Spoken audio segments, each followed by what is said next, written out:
I just did a whole thing on septic tanks, and now I'm going to do a video on septic tanks. I tell the story often about my experience going to a septic tank inspection where the inspector spent 2 hours filling the septic tank up with water. It was on a well, so it was no big deal, and the water level never changed. And that was because the drain field worked fine.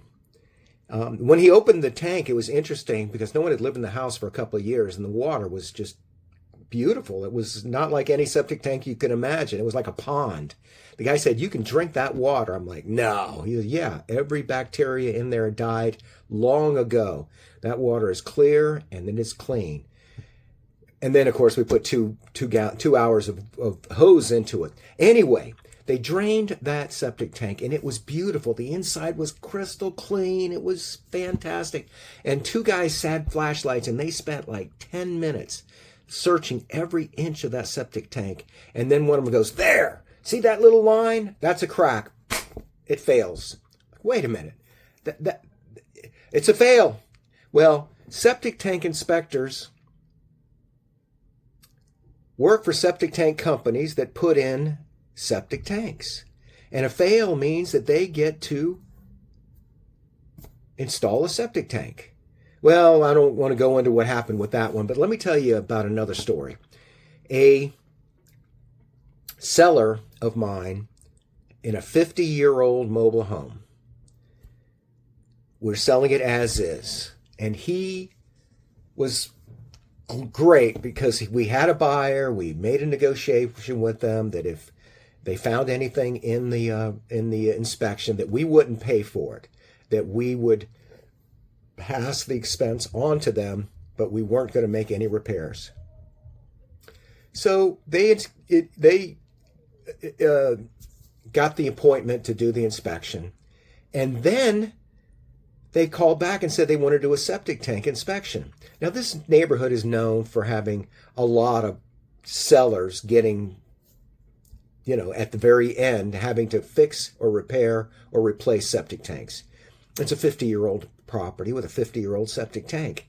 My guy knew the septic tank is fine. They've been using it for 50 years. But he also felt very strongly that the septic tank would likely fail. So he didn't want to do a septic tank inspection. Further, he didn't want to know if it failed because then he would be forced to have to disclose it to the next buyer. And he was adamant that he did not want to be on the hook for a septic tank, even though we said that we weren't going to make any repairs. And this seller really got in my face over the phone that this wasn't going to happen. He's not doing it. I'm like, you kind of got to let them do all the inspections they want. Where in the contract does it say that I have to let them do a septic tank inspection? I go, well, it doesn't say it in the contract. He goes, well, I don't want to do it.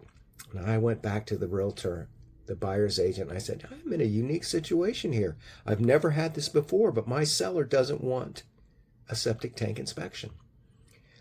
It's a 50-year-old property. I mean, we both know septic tank inspectors also sell new septic tanks.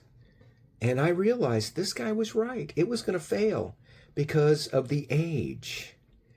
So talking to the buyer's agent, what are we going to do? So I went back to the buyer and I said, what about this idea? What if we give them a price reduction? What if we knock $2,000 off the price? They don't have to do a septic tank inspection. They'll save $500. And if the septic tank lasts 5 or 10 years or 20 years, they'll enjoy the price reduction. If they need a septic tank in the future, they'll have already gotten a $2,500 credit for it. Anyway, that's my story about septic tanks, and appreciate you watching my videos. Have a great day.